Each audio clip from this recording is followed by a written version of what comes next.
Hello everyone, hello to all the students जो NIMCET 2024 के लिए प्रेपरेशन कर रहे हैं। आप लोग सारे ही सब्जेक्ट्स की प्रेपरेशन कर रहे होंगे, तो आज का जो वीडियो है वो इंग्लिश सब्जेक्ट के बारे में है। इंग्लिश से रिलेटेड जो क्वेश्चंस आएंगे निमसेट में उस पे बेस्ड है।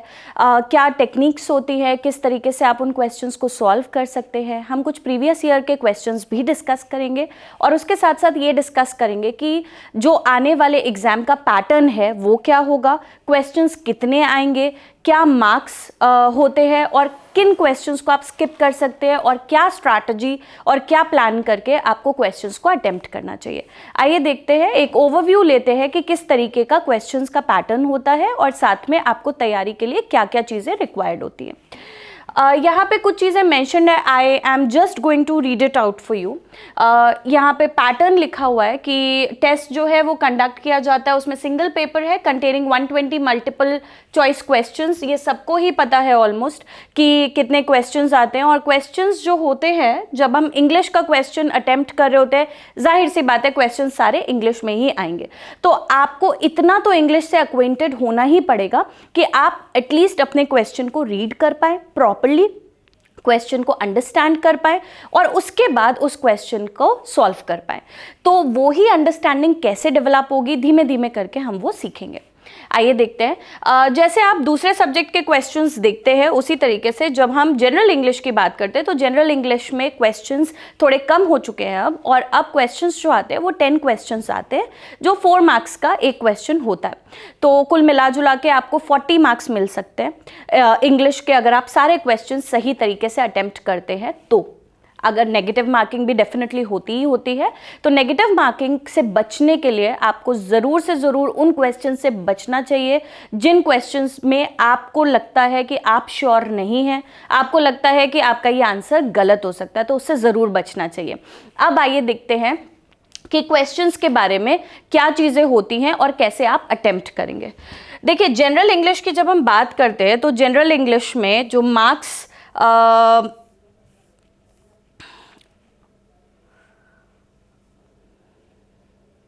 जो सिलेबस है जो हमें कवर करना होता है, कुछ ये चीज़ें ज़रूर कवर की जाती हैं, जिसमें कि कॉम्प्रिहेंशन है, वोकैबुलरी है, बेसिक इंग्लिश ग्रामर है जैसे कि usage of correct form of verbs, prepositions और articles, word par, synonyms and antonyms, meanings of words and phrases और technical writing.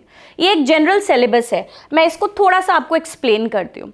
English grammar portion की जब बात की जाती है, कुछ लोग अवेयर होंगे, कुछ लोगों का इंग्लिश का बैकग्राउंड रहा होगा, कुछ का नहीं रहा होगा। जिन लोगों का इंग्लिश का बैकग्राउंड नहीं रहा है, कुछ टॉपिक ज़रूर से ज़रूर पढ़ने चाहिए हमको, जिसमें आर्टिकल्स बेस्ड क्वेश्चन ज़रूर आता है, एक्टिव पैसिव वॉइस पे बेस्ड क्वेश्चन ज़रूर आता है, प्रेपोजिशन वाला क्वेश्चन ज़रूर आता है और टेंसेस तो पता होना ज़रूरी ही है। अगर आपको कॉम्प्रिहेंशन को कॉम्प्रिहेंड करना है और आपको बेसिक इंग्लिश ग्रामर के रूल्स नहीं आते हैं, तो कॉम्प्रिहेंशन में थोड़ी सी डिफ़िकल्टी तो ज़रूर होगी। इसी तरीके से कुछ टॉपिक्स ऐसे होते हैं, अगर आप उनको भी पढ़ लें, बहुत ज़्यादा लेंदी टॉपिक्स नहीं, हर कोई अगर इंग्लिश को बगबैर समझने लग जाएगा तो स्कोर करना डिफ़िकल्ट है। And please keep this in mind, मैं हर वीडियो में जब भी कभी एक्सप्लेन करती हूँ तो ये बात बोलती हूँ कि है तो भले ही 10 क्वेश्चंस इंग्लिश के, लेकिन वो ही है जो आपको एक एज देंगे, क्योंकि बाकी सारे स्टूडेंट्स भी सारा कोर्स वो पढ़ते ही पढ़ते हैं। लेकिन अगर आप इंग्लिश के कुछ ऐसे क्वेश्चंस को अटेम्प्ट करेंगे तो ज़रूर से ज़रूर आपको एक एज तो मिलेगा, क्योंकि आपने हो सकता है कोई 1-2 क्वेश्चन दूसरे पर्सन से ज़्यादा अटेम्प्ट किया हो, और अगर अटेम्प्ट किया होगा, सक्सेसफुल रहते हैं और आंसर करेक्ट निकलता है। एंड आई वुड डेफिनेटली से कि आप अटेम्प्ट तभी करें जब आप श्योर हैं। तो जब हम श्योर हैं, अटेम्प्ट कर सकते हैं, हमें आता है, तो हम थोड़ा सा टाइम निकाल करके, अगर हम एक एज पाना चाहते हैं, क्राउड से थोड़ा सा हट के थोड़े क्वेश्चंस को अटेम्प्ट करेंगे, तभी हो पाएगा वो सारी चीज़ें। तो इसलिए थोड़ा सा फोकस होने की ज़रूरत है। और daily day to day language में भी बहुत सारी ऐसी चीज़ें हैं जो इंग्लिश पे बेस्ड हैं, जो आप डे टू डे लैंग्वेज से वोकैबुलरी सीख सकते हैं और आगे जाकर भी आपको हेल्प करेगा। कहीं पर भी आपका कोई नुकसान नहीं होने वाला है। अगर आप कोई ग्रामर पोर्शन सीखते हैं, आप कॉन्फिडेंट फील करेंगे। अगर आप वोकैबुलरी सीखते हैं, आप बोल पाएंगे लोगों के आगे, तो आप ही के अंदर वो कॉन्फिडेंस आएगा। तो ना सिर्फ स्पीकिंग स्किल्स के लिए, बल्कि दूसरे को सुन के समझने के लिए भी इट इज़ वेरी इंपॉर्टेंट कि आपको इंग्लिश बोलना ना भी आता हो तो एक बार को आप समझ तो पाएं कि सामने वाला पर्सन क्या बोल रहा है। मेरे जितने भी वीडियोस रहते हैं वो मैं हमेशा ही बायलिंगुअल रहती हूँ, ताकि बच्चों को समझने में बहुत ही ईजी रहे, कोई प्रॉब्लम ना हो। राइट एवरीवन, तो आइए देखते हैं अब कि एक थोड़ा सा आपको आइडिया मिला होगा कि कॉम्प्रिहेंशन ज़रूर आता है। साथ में जो वर्ड पार है, वर्ड पार में आपको वोकैबुलरी सेक्शन में सिनोनिम्स, एंटोनिम्स और बाकी चीज़ें पढ़नी रहती है। एंड अगर आप प्रीवियस ईयर पेपर्स को देखेंगे तो प्रीवियस ईयर पेपर्स में वोकैबुलरी सेक्शन काफ़ी स्ट्रांगली पूछा जाता है। क्वेश्चंस काफ़ी सारे वोकैब बेस्ड आते हैं और जनरल इंग्लिश वाले भी क्वेश्चंस आते हैं इंग्लिश ग्रामर बेस्ड। अगर आपके वोकैब पढ़ने से, डेली वोकैबुलरी आप अगर अपनी बढ़ाते रहेंगे और उससे आपको हेल्प मिलती है, आपको लगता है कि आप कोई क्वेश्चन अटेम्प्ट कर पाते, तो इसमें बुराई भी कोई नहीं है। Now let me show you. ये तो मैंने बात की आपसे 2024 के पैटर्न के बारे में, सिलेबस के बारे में। अब मैं आपसे प्रीवियस ईयर क्वेश्चंस डिस्कस करने जा रही हूँ। निमसेट 2023 के जो आए हुए क्वेश्चंस हैं उस पे डिस्कशन होने जा रहा है, और कुछ चीज़ें मैं आपको बताऊंगी इसी वीडियो में जिससे आपको हेल्प मिलेगी क्वेश्चंस को कैसे सॉल्व करना है, कैसे अटेम्प्ट करना है उसको लेकर के। ठीक है, आइए देखते हैं। अब देखिए, पहला जो क्वेश्चन है, इस पे बेस्ड 2 क्वेश्चंस आए थे। फर्स्ट क्वेश्चन जो है वो कॉम्प्रिहेंशन है। कॉम्प्रिहेंशन देखिए इतना बड़ा आया है। Let's have an overview. पहले एक ओवरव्यू लेते हैं पूरे पेपर का, फिर उसके बाद डिस्कस करेंगे। ठीक है, ये साइंस एंड रिलीजन पे बेस्ड एक पैरा है और उसके बाद एक और पैरा है जो नीचे में आया हुआ है। ठीक है, जस्ट अ सेकेंड।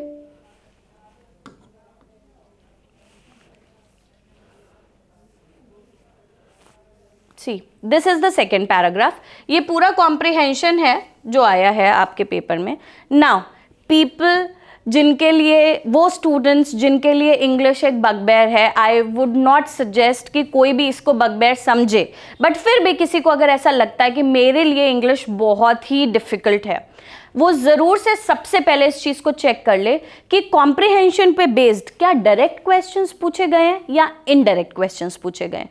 एक बार को एक when you have a glance, जब आप देखते हैं, एक सरसरी निगाह डालते हैं कॉम्प्रिहेंशन पे जो पैसेज आया हुआ है, तो आपको एक आइडिया लग जाता है कि इस पैसेज में जो नीचे क्वेश्चन पूछा गया है वो एक डायरेक्ट क्वेश्चन है, क्या मुझे एक डायरेक्ट हिंट मिल जाएगा पैसेज पढ़ते से ही, या फिर नहीं मिलेगा।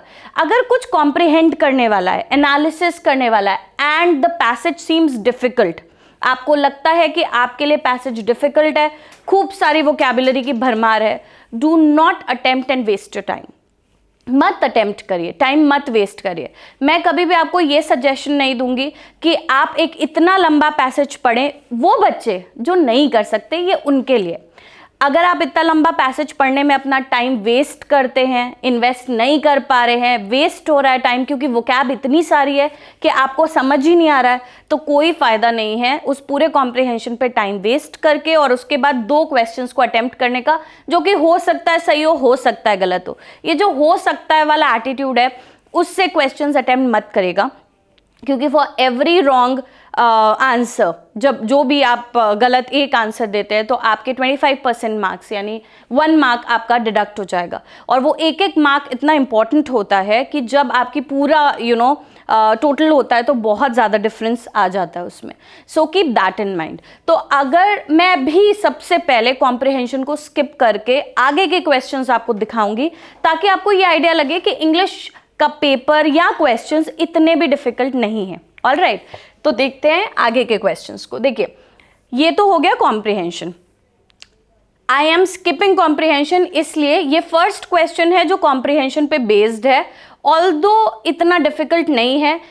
क्वेश्चन है which of the following statements according to the passage is correct. That means कि पैसेज में डेफिनेटली कहीं ना कहीं मेंशन्ड होगी ये बात। ठीक है, देन सेकेंड क्वेश्चन जो है इसका, ये कॉम्प्रिहेंशन को दोबारा रिपीट किया गया है सेकेंड क्वेश्चन के लिए, सेम पैसेज है। ये है, ये सेकेंड क्वेश्चन है जिसमें which of the following reasons according to the passage provide material comforts to people in case of science. आपको पैसेज पढ़ना है और आंसर करना है। हम बिल्कुल लास्ट में इसको डिस्कस करेंगे, पहले हम बाकी के क्वेश्चंस डिस्कस करेंगे। थर्ड क्वेश्चन से मैं स्टार्ट कर रही हूँ। थर्ड क्वेश्चन है select the most appropriate meaning of the underlined idiom in the given sentence. तो देखिए पहला जो क्वेश्चन आया है कॉम्प्रिहेंशन छोड़ने के बाद ईडियम बेस्ड आया है, तो एक फ्रेज दिया हुआ है ऑफ एंड ऑन जिसको अंडरलाइन किया हुआ है, दैट मीन्स ये वाला क्वेश्चन किस पे बेस्ड है, फ्रेजल वर्ब्स या ईडियम पे बेस्ड है। आइए नेक्स्ट जरा देखें, फोर्थ क्वेश्चन को देखते हैं किस पे बेस्ड है। Fourth, a an a the then and, that means किस पे बेस्ड है, आर्टिकल पे बेस्ड है। ए एन और द डेफिनेट और इनडेफिनेट आर्टिकल पे बेस्ड क्वेश्चन है।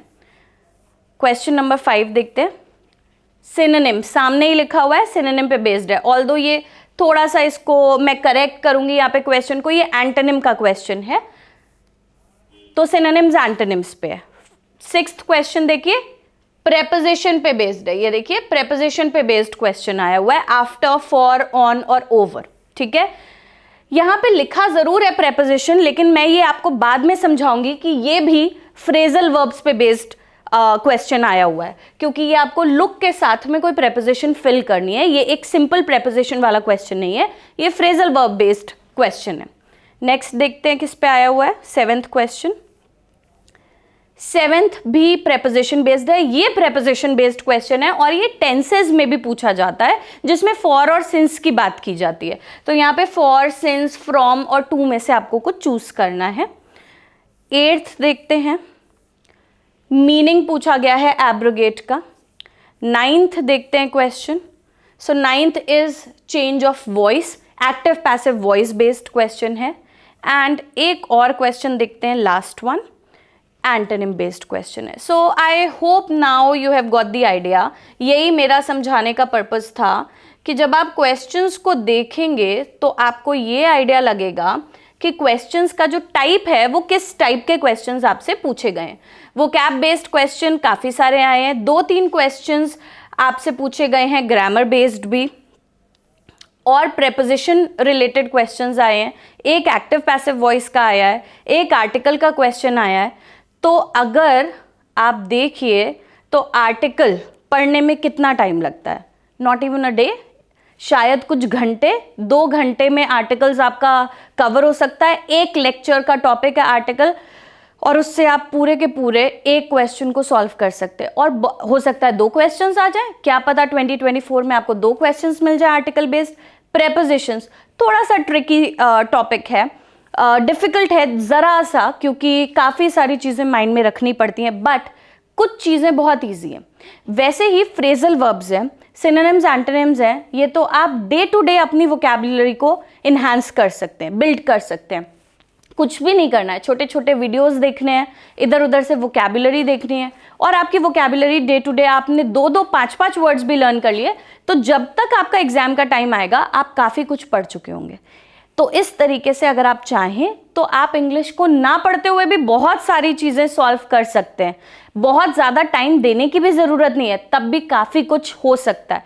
अगर थोड़े टाइम में आप इतने सारे क्वेश्चंस को सॉल्व कर पाएंगे तो जाहिर सी बात है कि आपको एक एज तो मिलेगा ही, और मुझे नहीं लगता कि आपको इस चीज़ को इग्नोर करना चाहिए, क्योंकि इतने लंबे समय में इतना लंबा टाइम है आपके पास प्रिपरेशन का। कोई लास्ट मोमेंट पे तो हम नहीं प्रिपेयर कर रहे, तो इतने लंबे टाइम में हम थोड़ा वक्त तो दे सकते हैं एक पर्टिकुलर सब्जेक्ट को। चलिए आइए सॉल्व करना स्टार्ट करते हैं। पहला क्वेश्चन देख रहे हैं हम, leaving the comprehension thing.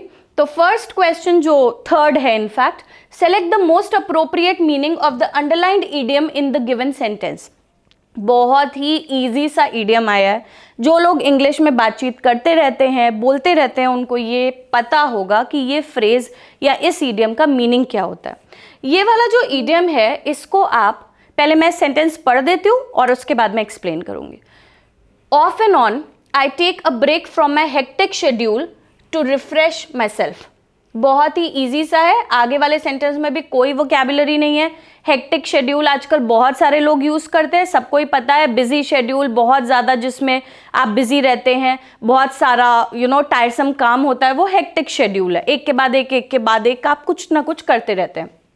Phrase है आपका ऑफ एंड ऑन, जिसके लिए आपको एक मोस्ट अप्रोप्रिएट मीनिंग चूज करके आपको इसमें से सिलेक्ट करना है। ऑप्शंस में आपके पास है पीरियोडिकली, रेयरली, सेल्डम और इमीडिएटली। ऑफ एंड ऑन, ये वाला जो फ्रेज है, ये ऑफ एंड ऑन करके भी बोला जाता है, ऑन एंड ऑफ करके भी बोला जाता है। अगर आप देखें तो कुछ लोग ये यूज करते हुए मिलेंगे, कोई ये भी यूज करता हुआ मिलेगा। रेनफॉल के लिए, कोई भी ऐसा काम जो ऑन एंड ऑफ हो रहा है, जैसे करंट है वो ऑन एंड ऑफ आ रहा है जा रहा है, मतलब लाइट की बात हो रही है। इसी तरीके से रेनफॉल हो रही है, ऑन एंड ऑफ हो रही है, तो उसको बोलते हैं ऑन एंड ऑफ फ्रेज को यूज करना। बहुत ही कॉमन सा फ्रेज है जिसको डे टू डे लैंग्वेज में बहुत सारे लोग आपको यूज करते हुए मिल जाएंगे, तो आपको ये पता होना चाहिए। और सोचिए कि एक जरा से फ्रेज से ईजिली ये क्वेश्चन सॉल्व हो सकता है, क्योंकि जो आंसर्स हैं उसमें आपको पता होगा सेल्डम का मतलब क्या होता है, रेयरली का मतलब क्या होता है, पीरियोडिकली और इमीडिएटली। सो अगर हम देखें तो रेयरली का मतलब है नॉट वेरी ऑफन, जिसका बहुत ही क्लोज मीनिंग सेल्डम से है, नॉट वेरी ऑफन। इमीडिएटली का मतलब होता है तुरंत, और पीरियोडिकली का मतलब होता है रेगुलर इंटरवल्स पे, थोड़ी थोड़ी देर में। तो अगर आपको ऑन एंड ऑफ बोलना है, on and off, I take a break, मैं ब्रेक लेता हूँ फ्रॉम माई हेक्टिक शेड्यूल, अपने आप को रिफ्रेश करने के लिए अपने हेक्टिक शेड्यूल से ऑन एंड ऑफ मैं ब्रेक ले लेता हूँ, ठीक है। तो उसके लिए रेयरली तो मैं ब्रेक नहीं लेता हूँ, आई टेक अ ब्रेक है, वैसे भी ये प्रेजेंट टेंस की बात हो रही है। सेल्डम, कभी कभार मैं ब्रेक लेता हूँ, बहुत ही कम ब्रेक लेता हूँ। इमीडिएटली, मैं तुरंत ब्रेक लेता हूँ। पीरियोडिकली, एट रेगुलर इंटरवल्स में ब्रेक लेता हूँ, मतलब थोड़ी थोड़ी देर में रेगुलर इंटरवल्स में मैं ब्रेक लेता हूँ। So this is the right answer. Accordingly यही बिल्कुल ठीक बैठ रहा है, यही मीनिंग करेक्ट है, और पीरियोडिकली इसका एक करेक्ट आंसर होगा। अब नेक्स्ट क्वेश्चन पे बढ़ते हैं। Let's have a look at the second question now. अगला क्वेश्चन देखते हैं। I have dash umbrella, I bought it dash year ago. Simple article based question है, कुछ भी इसमें करना नहीं है, सिर्फ आर्टिकल चूज करना है। अगर आपको वाउल और कॉन्सोनेंट्स के साउंड पता हो, ये पता हो कि ए और एन कहाँ पर यूज किया जाता है, आप इजीली इस क्वेश्चन को सॉल्व कर सकते हैं। आइए देखते हैं कैसे। जैसे कि सपोज करिए ए, ई, आई, ओ और यू वाउल्स होते हैं, ठीक है। बहुत सारे स्टूडेंट्स को ये लगता है कि ये जो वाउल्स होते हैं सिर्फ इनके पहले ही आपको एन लगाना होता है, लेकिन वाउल्स के साउंड के पहले आपको एन लगाना होता है। इस बात का ध्यान रखें, हर बुक में ये नहीं लिखा होता है। बहुत सारे बच्चे ये बोलते हैं कि सारे बुक्स में यही मेंशन्ड होता है कि वाउल्स के पहले लगता है, बट ऐसा नहीं है। सब में ये लिखा होता है कि वाउल के साउंड के पहले लगेगा, साउंड के पहले आप एन लगाएंगे और बाकी के पहले आप अ लगाएंगे, ठीक है। अब साउंड पे ही अगर आप जाएं तो प्रोनाउंसिएशंस आपके करेक्ट होने चाहिए। अगर आप प्रोनाउंसिएशन गलत रखेंगे तो भी गलत हो जाएगा। जैसे कि मान लीजिए आप बोल रहे हैं MCA, तो MCA का स्टार्टिंग तो हो रही है M से, लेकिन साउंड क्या आ रहा है, ए का साउंड आ रहा है। तो जब ए का साउंड आ रहा है, आप इजी लैंग्वेज में ऐसा समझ लीजिए, जो स्वर होते हैं अ से, छोटा अ और बड़ा अ वाला जो स्वर होते हैं हिंदी के, उससे रिलेट करेंगे आप।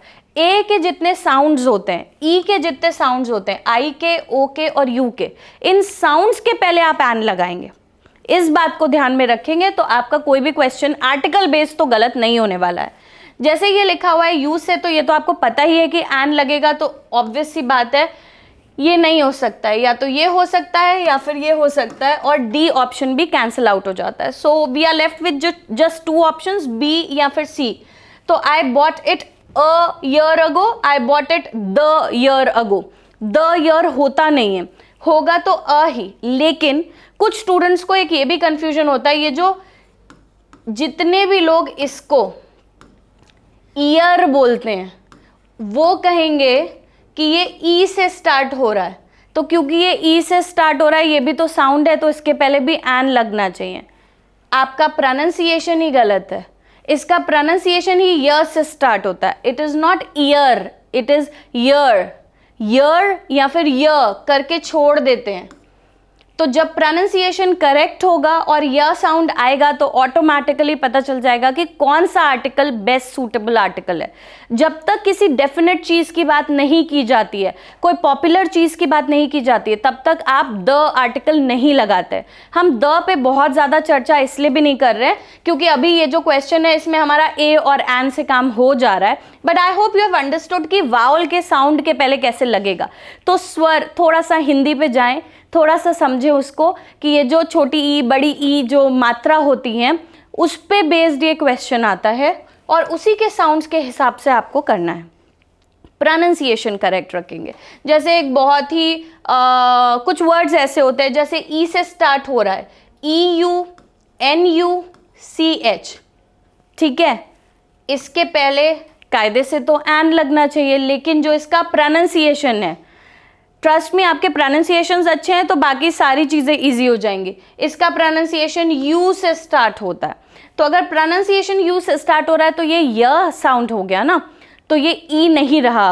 अब क्योंकि ये य हो गया तो अब इसके पहले एन नहीं लगेगा। अगर आप ई सोच करके इसके पहले एन लगा रहे हैं तो गलत हो जाएगा, आपको इसके प्रोनाउंसिएशन को सोच करके लगाना है। ऑलराइट, चलिए नेक्स्ट देखते हैं। नेक्स्ट क्वेश्चन, तो अभी तो इसमें क्लियर हो गया होगा कि कौन सा ऑप्शन करेक्ट है। I have an umbrella, I bought it a year ago. Alright, next question देखते हैं। Okay, let me just correct this question for you first. पहले मैं करेक्ट कर देती हूँ इसको। ये एंटोनिम है। Antonym for non plussed is, आपसे एंटोनिम बेस्ड क्वेश्चन पूछा गया है। एंटोनिम बताना है फ्लमक्स्ड का, नॉन प्लस्ड का। तो फ्लमक्स्ड है, बेफडल्ड है, डम्फाउंडेड है या ओरिएंटेड है। अगर मैं जितना इंग्लिश जानती हूँ और मैं जब से पढ़ा रही हूँ, ये एक इतना कॉमन वर्ड है जो इतना यूज़ किया जाता है और इसका मीनिंग कंफ्यूज्ड से लेकर होता है, जिसमें सरप्राइज्ड और कंफ्यूज दोनों का मिक्सचर रहता है। आप सरप्राइज्ड भी हैं and at the same time आप कंफ्यूज्ड भी हैं। ये उसके लिए यूज़ किया जाता है और इसके ढेर सारे सिनोनिम्स हैं। कभी किसी पेपर में कोई वर्ड पूछ लिया जाता है, कभी दूसरे पेपर में कोई और वर्ड पूछ लिया जाता है। मैं अभी आपको एक लिस्ट ऑफ सिनोनिम्स देती हूँ तो आपको आइडिया लग जाएगा कि इस पर्टिकुलर वर्ड के कितने सारे सिनोनिम्स हैं। So here is the list of the synonyms जो नॉन प्लस्ड के होते हैं। Let me just explain you this word a bit. Non plussed का मीनिंग होता है जब आप श्योर नहीं है कि आपको कैसे रिएक्ट करना है। बहुत सारे केसेस में ऐसा होता है, जैसे आप इंटरव्यू देने गए हैं और इंटरव्यू के टाइम पे इतने सारे क्वेश्चंस आपसे पूछ लिए, पैनल बैठा था, आपसे 3-4 लोगों ने लगातार एक के बाद एक बहुत ही अग्रेसिव क्वेश्चनिंग कर लिया आपसे और आपको समझ नहीं आया। You were surprised, you were confused and you did not know how to react. उस समय पर आपको समझ ही नहीं आया कि हम कैसे रिएक्ट करें। उसको बोलते हैं कि आप नॉन प्लस्ड हो गए, आपको समझ ही नहीं आया। अच्छा, प्लस्ड कोई वर्ड नहीं होता है, ठीक है, कि दैट इन माइंड कि प्लस्ड का उल्टा हो जाएगा नॉन प्लस्ड। नॉन प्लस्ड अपने आप में ही नॉन प्लस्ड एक वर्ड है, राइट। डबल एस होता है इसमें नॉन प्लस्ड में। मैंने इसलिए इस क्वेश्चन पे एंटोनिम लिख दिया है बिकॉज आप अगर देखेंगे सिनोनिम्स की लिस्ट तो आपको सारे ही वर्ड्स ऑलमोस्ट मिल जाएंगे सिनोनिम्स में, लीविंग दिस पर्टिकुलर वर्ड। तो आंसर तो आपको पहले से ही पता चल गया, but let me just clear you the list जो इस वर्ड की है। बिविल्डर्ड एक वर्ड होता है जिसका मतलब ऑलमोस्ट सेम ही होता है। परप्लेक्स्ड एक वर्ड है। परप्लेक्स्ड आपने सुना भी होगा, जो कंफ्यूज्ड के लिए यूज किया जाता है। बैफल्ड, जब आप कंफ्यूज्ड हैं, बौखला गए, समझ नहीं आ रहा है, बैफल्ड है। बिफडल्ड, डम्फाउंडेड, और ये 3 फ्रेजेस भी हैं।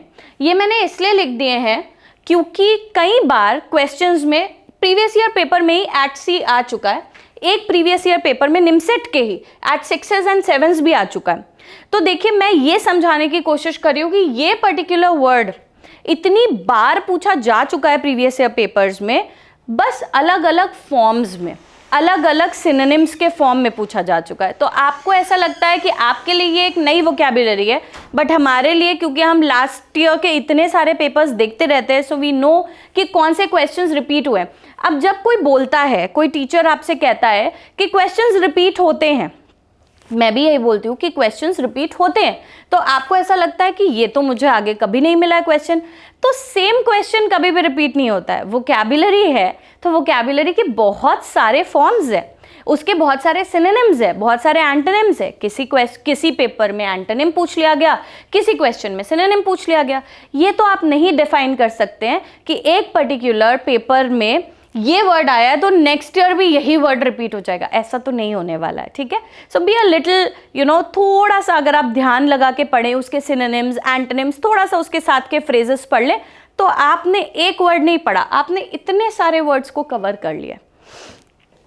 Eight sea, whenever you are at sea, इसका मतलब है आप कंफ्यूज्ड है। ठीक है, आप सी में नहीं है, आप कंफ्यूज्ड है। एट अ लॉस मतलब सेम होता है। एट अ लॉस ध्यान रखिएगा, कई बार ये एरर में भी आता है। आर्टिकल अगर मिसप्लेस हो गया है, आर्टिकल उसमें नहीं लिखा है, तो एट लॉस का मीनिंग अलग है, एट अ लॉस का मीनिंग अलग है। Eight 6s and 7s S लगा होना कंपल्सरी है, एस लगा ही होगा, एट लगा ही होगा।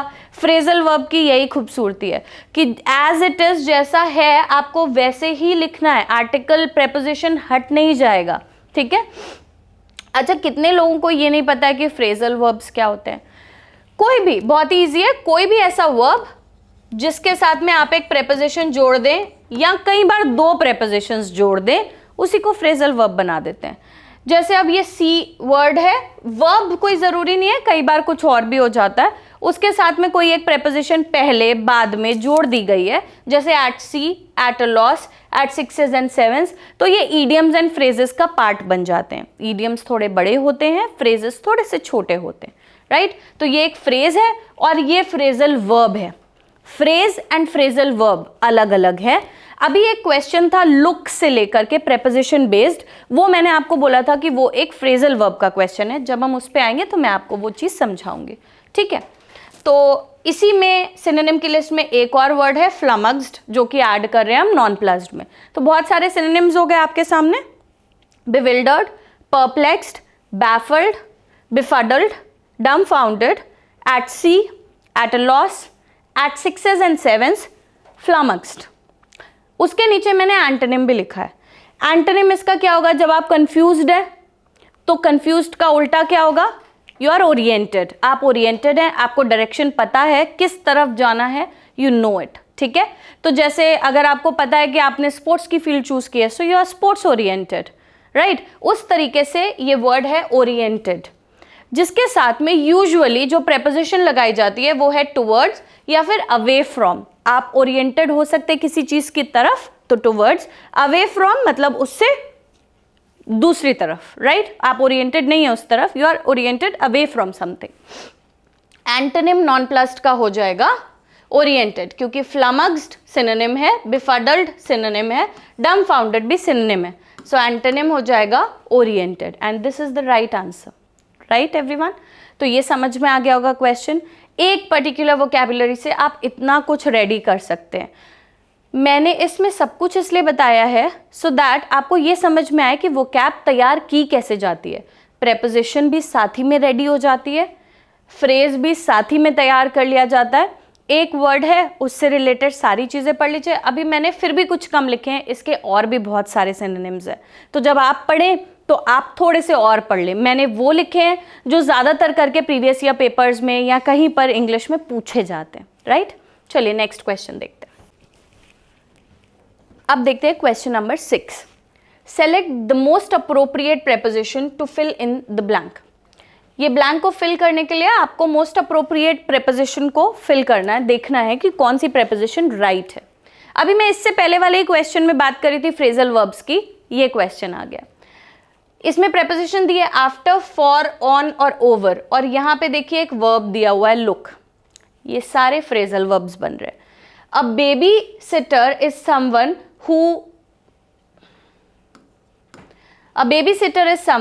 Who look dash other people's children. ठीक है, तो बेबी सिटर वो होता है जो क्या करता है, जो दूसरे लोगों के बच्चों की केयर करता है, देख रेख करता है, रिस्पॉन्सिबल होता है उसके लिए, ठीक है, वही होता है बेबी सिटर। आपको सिर्फ उसका फ्रेजल वर्ब खोजना है। तो लुक के साथ में लुक आफ्टर भी होता है, so this makes it look after. एक होता है लुक के साथ में फॉर, फिर हो गया लुक ऑन, और उसके बाद हो गया look over.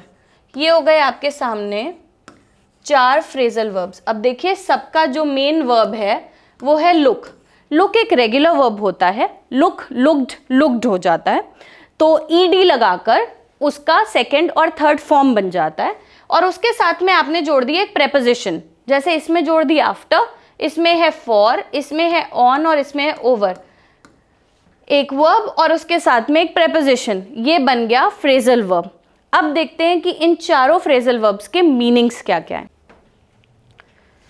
Okay, now let's have a look. देखते हैं कि इसके मीनिंग्स क्या हैं और ये कैसे यूज़ किया जाता है।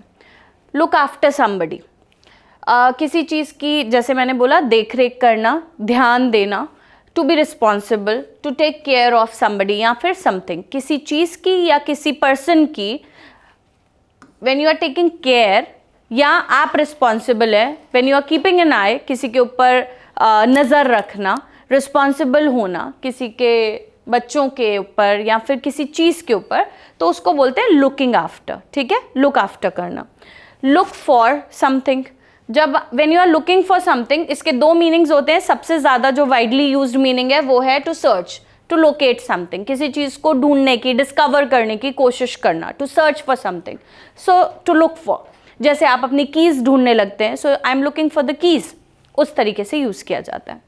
लुक ऑन, यहाँ पे क्योंकि लुक ऑन है, लेकिन ये लुक ऑन हो या अपॉन हो, दोनों का मीनिंग सेम होता है। लुक ऑन या अपॉन तब यूज़ किया जाता है when you are observing with attention, when you are just watching without getting involved in something, जब आप सिर्फ देख रहे हैं, ऑब्जर्व कर रहे हैं, जो रास्ते में चलते हुए लोग करते हैं, जो पासर बाय करते हैं, ऑन लुकर्स करते हैं, यानी कि कुछ भी हो रहा है वो सिर्फ देख रहे होते हैं, दे जस्ट वॉच।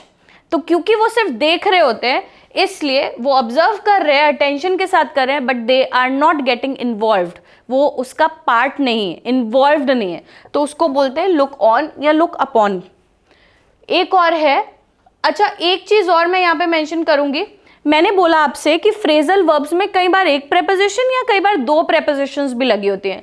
इसी सेम वाले फ्रेजल वर्ब में अगर मैं इसको कर दूँ लुक डाउन अपॉन समबडी, तो इसका मीनिंग चेंज हो जाएगा। लुक डाउन अपॉन समबडी का मतलब होता है किसी को नीचा दिखाना, तो वहाँ पे डाउन लग गया और अपॉन लग गया, तो उसका मीनिंग चेंज हो गया। ये है सिर्फ लुक अपॉन या फिर लुक ऑन, तो इसका ध्यान रखेंगे।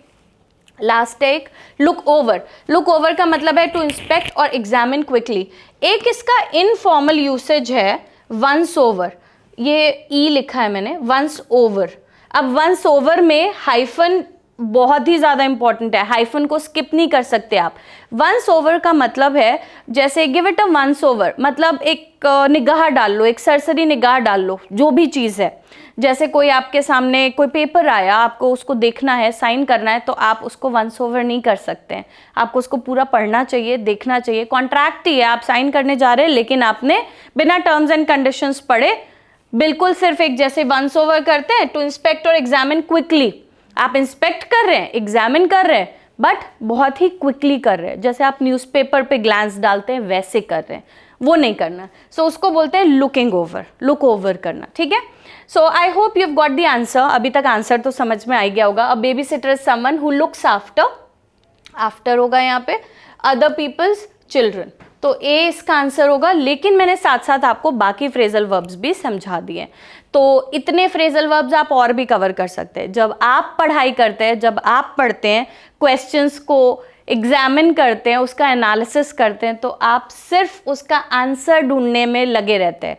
किसी तरीके से आंसर की मिल जाए, करेक्ट आंसर क्या है पता चल जाए, और सिर्फ उस पर फोकस होकर के बस उतना वर्ड पढ़ के छोड़ देते हैं।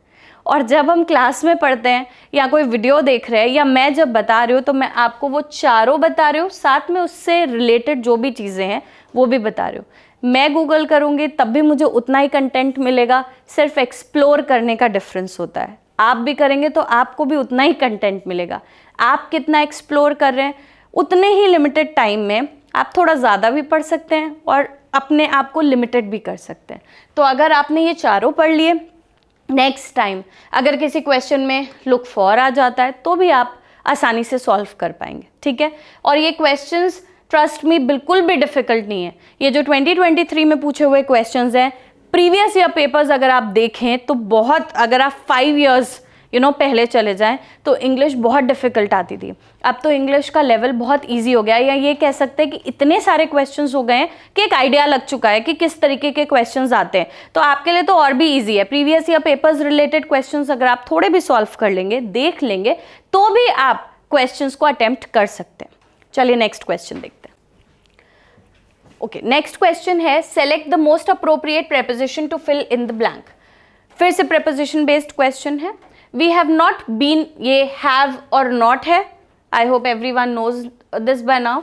एन अपॉस्ट्रोफी टी है, हैवंट भी बोल सकते हैं, हैव नॉट है। So we have not been to Delhi dash almost 5 years। तो ऑलमोस्ट को अगर हम हटा भी दें तब भी आप ये क्वेश्चन को अटेम्प्ट करेंगे तो भी करेक्ट ही आएगा इसका आंसर। ऑप्शन में आपके पास है we haven't been to Delhi to almost 5 years, we haven't been to Delhi since almost 5 years, from almost 5 years और फॉर ऑलमोस्ट 5 years। अगर आप पढ़ते भी हैं थोड़ा बहुत भी, अगर आप न्यूज़पेपर पढ़ते रहते हैं, इधर उधर के कुछ आर्टिकल्स पढ़ते रहते हैं, तो भी आपको आइडिया लग जाएगा कि इसका करेक्ट आंसर क्या है। जब आप टेंसेस की बात करते हैं तो टेंसेस में एक टेंस है present perfect continuous, past perfect continuous और फ्यूचर परफेक्ट कॉन्टिन्यूअस। वो जो परफेक्ट कॉन्टिन्यूअस वाला टेंस होता है उसमें फॉर और सिंस यूज़ किया जाता है। तो बोला जाता है कि एक पीरियड ऑफ टाइम के लिए यूज़ किया जाता है, ड्यूरेशन बताता है, और एक जो है वो पॉइंट ऑफ टाइम के लिए यूज़ किया जाता है, मतलब कब से स्टार्ट हुआ है, फिर उसका कोई एंड नहीं है। जैसे हम बोलते हैं since childhood, since my marriage, तो वो बचपन से, सिंस चाइल्डहुड, सिंस मैरिज, ठीक है। तो उसका मतलब है कि वो इस समय से स्टार्ट हुआ है। अब वो कब ख़त्म हुआ है ये अभी क्लैरिटी उसकी नहीं है। जहाँ पे मेंशन्ड होता है इतने ईयर्स से, इतने लंबे समय से, इतने टाइम से, सो फॉर के साथ आप पीरियड ऑफ टाइम लगाते हैं और सिंस के साथ आप पॉइंट ऑफ टाइम लगाते हैं।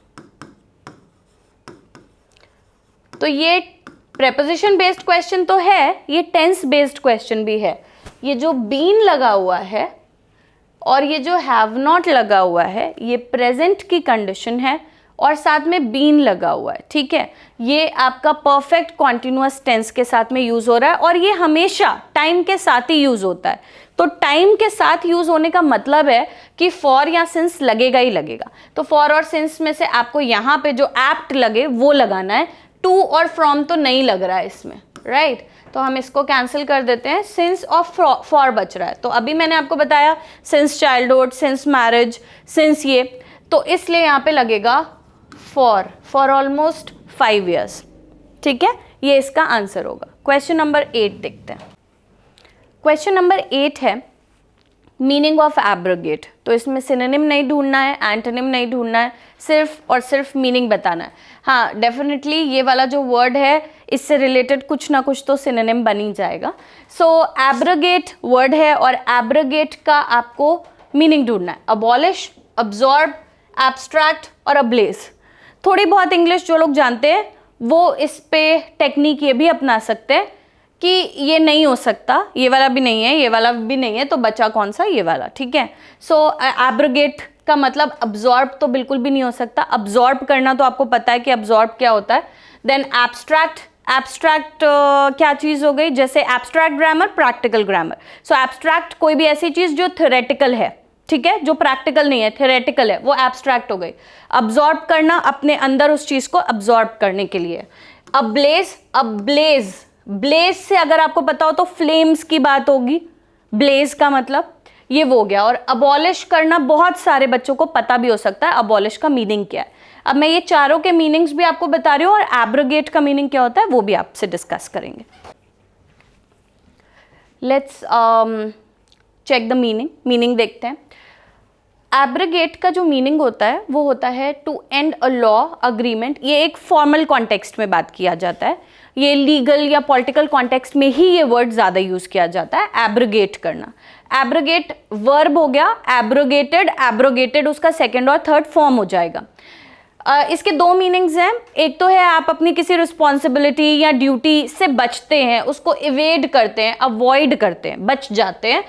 To avoid something that you should do, ऐसा कोई भी काम अवॉइड करना, वो जाहिर सी बात है वो कोई रिस्पॉन्सिबिलिटी या ड्यूटी होगी जिससे आप बच रहे हैं, इवेड कर रहे हैं उस चीज़ को, वो भी इसका एक मीनिंग होता है। और एक और मीनिंग है जो फॉर्मल कॉन्टेक्स्ट में लीगल पॉलिटिकल सेंस में यूज़ किया जाता है, वो मीनिंग है टू एंड अ लॉ या फिर कोई फॉर्मल अग्रीमेंट को ख़त्म कर देना, एंड कर देना।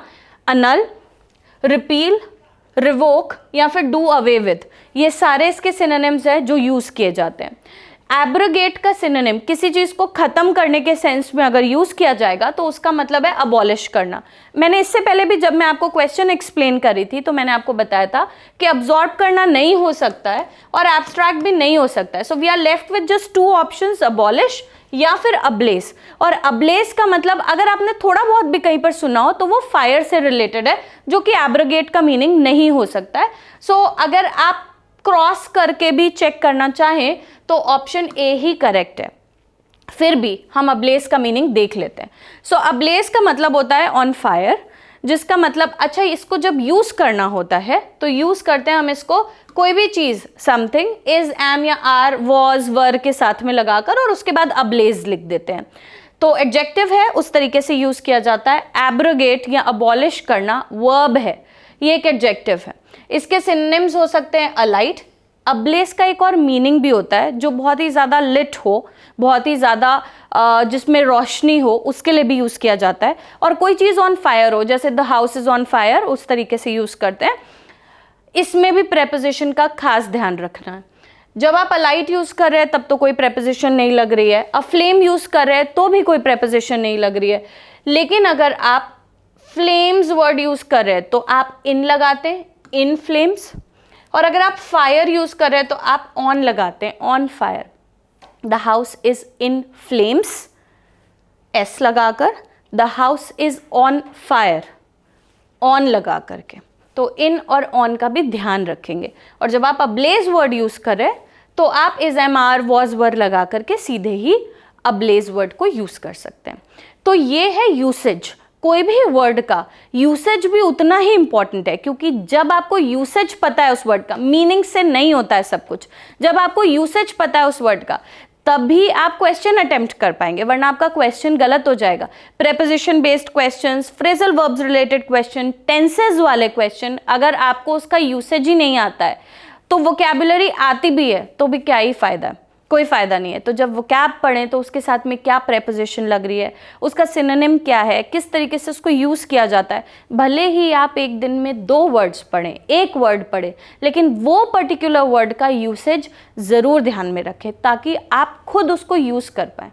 अगर आप कन्वीनियंटली, कॉन्फिडेंटली उसको यूज़ कर पा रहे हैं तो आप क्वेश्चन भी सॉल्व कर पाएंगे। लेकिन अगर आप खुद ही यूज़ नहीं कर पा रहे हैं तो ना ही आपके दिमाग में, मेमोरी में आप उसको रिटेन कर पाएंगे और ना ही उस वर्ड का लर्न करने का कोई मतलब रह जाएगा, राइट। आइए अब नेक्स्ट देखते हैं। इसका तो आंसर आपको क्लियर हो गया होगा, एब्रोगेट का मीनिंग अबॉलिश हो जाएगा। नेक्स्ट देखते हैं। नेक्स्ट जो क्वेश्चन है, question number 9, choose the best option that indicates the change of voice for the sentence given below. Active passive voice जो है वो 2 पार्ट्स में पढ़ा जाता है। एक्टिव पैसिव वॉइस वाला ही ये क्वेश्चन है। वॉइस का मतलब ही है या तो एक्टिव को पैसिव में चेंज करना है या फिर पैसिव को एक्टिव में चेंज करना है। आप खुद ही क्वेश्चन पढ़ेंगे, सेंटेंस पढ़ेंगे और आपको पता चल जाएगा कि ये एक्टिव में है कि पैसिव में है। कंडीशन क्या है, आपको एक्टिव पैसिव वॉइस आना चाहिए।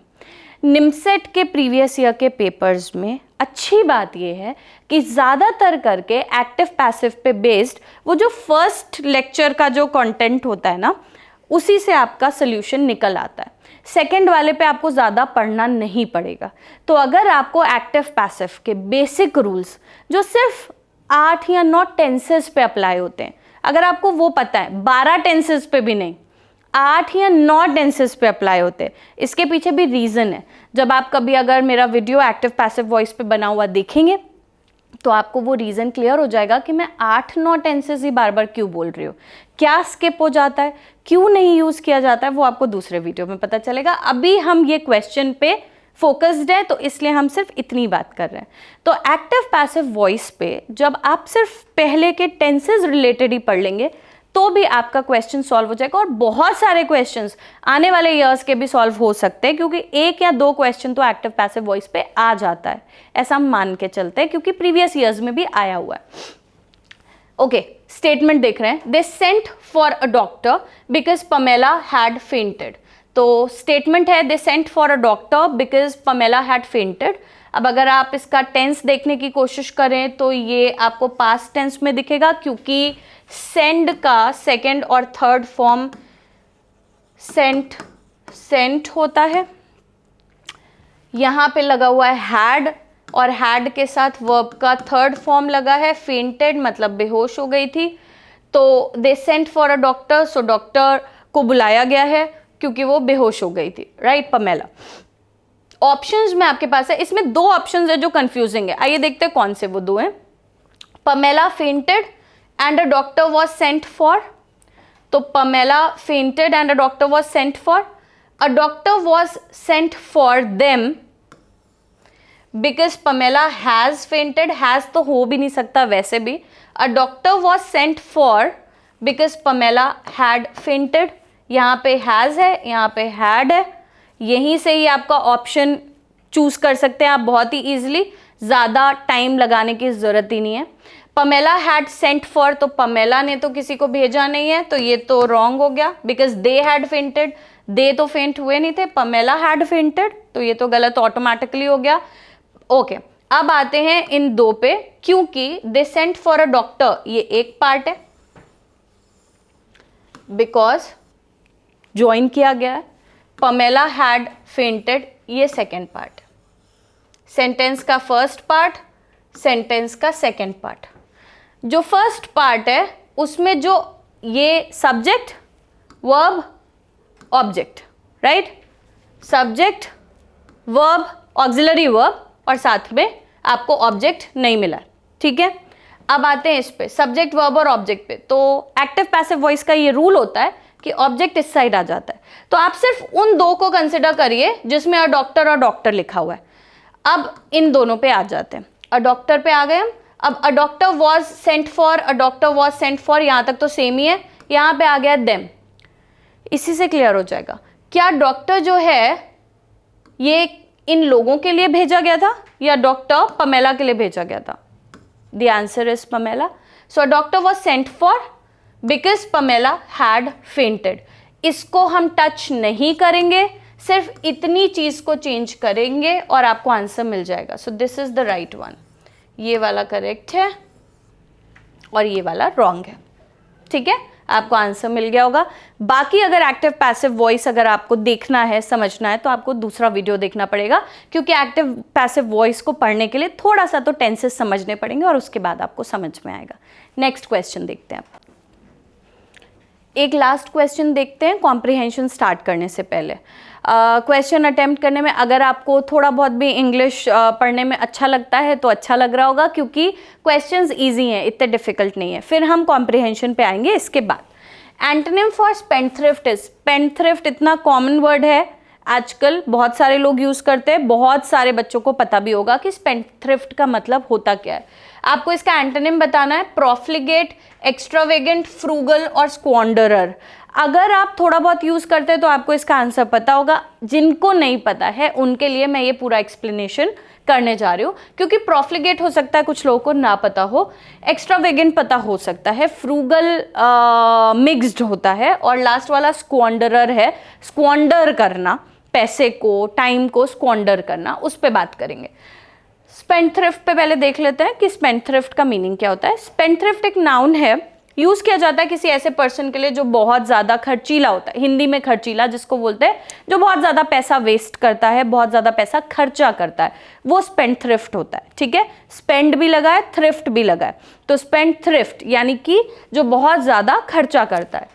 सेकेंड वर्ड जो इसमें आपको चूज करने के लिए जो ऑप्शंस थे उसमें एक पहला वर्ड है वो है प्रोफ्लिगेट। प्रोफ्लिगेट एक एडजेक्टिव है, जिसका मीनिंग होता है recklessly wasting money on extravagant luxury. जो लग्जरी के आइटम्स होते हैं जिन पे ज़रूरी नहीं है, मतलब वो आपकी बेसिक नीड्स नहीं है, वो लग्जरी गुड्स हैं, लग्जरी पे आप रेकलेसली बिना सोचे समझे कुछ भी पैसा वेस्ट करते जा रहे हैं, उसको बोलते हैं प्रॉफ्लिगेट। तो आप profligate as an adjective, he is a profligate इस तरीके से यूज किया जा सकता है, ही इज अ स्पेंडथ्रिफ्ट इस तरीके से यूज किया जा सकता है। सो नाउन और एडजेक्टिव दोनों ही ऐसे ही यूज किए जाएंगे। और प्रॉफ्लिगेट का मतलब भी देखिए इसी से मिलता जुलता हो गया, दैट मीन्स वो तो इसका एंटोनिम नहीं होने वाला है प्रॉफ्लिगेट, यानी कि इसमें भी पैसा वेस्ट हो रहा है, ये भी बहुत ज़्यादा पैसा खर्चा कर रहा है। अब आते हैं सेकेंड, थर्ड और फोर्थ वाले मीनिंग पर। नेक्स्ट वर्ड चेक करते हैं। नेक्स्ट वर्ड है फ्रूगल। अब फ्रूगल का मीनिंग होता है one who lives simply and economically. Hindi में एक वर्ड होता है मितव्ययी, जो सिंपल लिविंग में बिलीव करता है, जो बेसिक नीड्स की चीज़ें हैं उन पे तो खर्चा करता है, उसको खर्चीला नहीं कहते हैं। जिन चीज़ों पर जो आपकी बेसिक नीड्स हैं, जिन पे खर्चा करना ज़रूरी है, आप जब तब खर्च कर रहे हैं, सोच समझ कर वाइज डिसीजन लेके खर्चा कर रहे हैं, तो उसको बोलते हैं फ्रूगल। वो पर्सन फ्रूगल कहलाता है। वो वेस्ट अवॉइड करता है, इट इज़ एन एडजेक्टिव। ऐसा पर्सन वेस्ट अवॉइड करता है, वेस्ट नहीं करता पैसे को, इकोनॉमिकली चलता है, अपने देखकर बजट के अकॉर्डिंग डिसाइड करके वाइज डिसीजन लेके, एंड देन ही decides whether to spend or not, उसको बोलते हैं फ्रूगल। और एक और वर्ड है स्क्वांडरर। स्क्वांडरर का मतलब है अ रेकलेसली एक्स्ट्रावेगेंट कंज्यूमर। अब देखिए बार बार एक्स्ट्रावेगेंट आ रहा है, तभी मैंने एक्स्ट्रावेगेंट वर्ड पे ज़्यादा फोकस नहीं किया है, क्योंकि एक्स्ट्रावेगेंट का मतलब कोई भी चीज़ जो बहुत महंगी है, जो जिस पे बहुत खर्चा होना है, उसको बोलते हैं एक्स्ट्रावेगेंट। ठीक है। सो अ रेकलेसली एक्स्ट्रावेगेंट कंज्यूमर, अगेन जो बहुत ज़्यादा खर्चा कर रहा है, स्क्वांडर करता है, पैसे को वेस्ट करता है। स्क्वांडर वर्ड टाइम और पैसे दोनों के लिए यूज़ किया जाता है। So you squander away your time, you squander away your money as well. अपना समय बर्बाद करने के लिए भी ये यूज़ किया जाता है। ये वर्ड स्क्वांडर अगर यूज़ होगा, ER हट जाएगा तो ये एक वर्ब बन जाएगा, और स्क्वांडरर हो गया है तो ये एक नाउन बन जा रहा है। तो प्रोडिगल और प्रॉफ्लिगेट दोनों ही इसके सिनोनिम्स हैं। प्रॉफ्लिगेट अभी हमने ऊपर पढ़ लिया है वर्ड, और प्रोडिगल भी इसका सिनोनिम होता है। तो अगर आप देखेंगे तो प्रॉफ्लिगेट, एक्स्ट्रावेगेंट, स्क्वांडरर, तीनों का मतलब स्पेंडथ्रिफ्ट से ही रिलेटेड है। स्पेंडथ्रिफ्ट का मतलब ज़्यादा खर्चा करना था, प्रॉफ्लिगेट का मतलब सिमिलर था, उसी तरीके से एक्स्ट्रावेगेंट है, वैसा ही वर्ड है स्क्वांडरर, और सिर्फ एक वर्ड है फ्रूगल जिसका मीनिंग है सोच समझ के खर्चा करना, जो कि कंफ्यूज नहीं है, जो सोचता समझता है और उसके बाद वाइज डिसीजन लेकर इकोनॉमिकली स्पेंड करता है, उसको बोलते हैं फ्रूगल है। So if you are frugal you are good, आप अच्छे हैं क्योंकि आप सोच समझ के खर्चा कर रहे हैं। एंटोनिम जो होगा स्पेंडथ्रिफ्ट का वो फ्रूगल होगा। We have solved almost 8 questions, हमने 8 क्वेश्चन सॉल्व किए हैं, और कॉम्प्रिहेंशन पे बेस 2 क्वेश्चंस थे जिनको हमने स्किप किया था। क्योंकि ये वीडियो में हमने काफ़ी कुछ डिस्कस किया है, आपको काफ़ी कुछ समझ में आया होगा, इसलिए कॉम्प्रिहेंशन जो है वो एक पैसेज पढ़ने के बाद हमें क्वेश्चन को अटेम्प्ट करना है, तो वो मैं आपको नेक्स्ट वीडियो में बताऊंगी। और अभी ये वाले वीडियो में we are doing these 8 questions so that आपको भी अंडरस्टैंड करने में ईजी रहे कि आपने आज क्या पढ़ा है। और नेक्स्ट वीडियो में पूरा हम एक पैसेज डिस्कस करेंगे।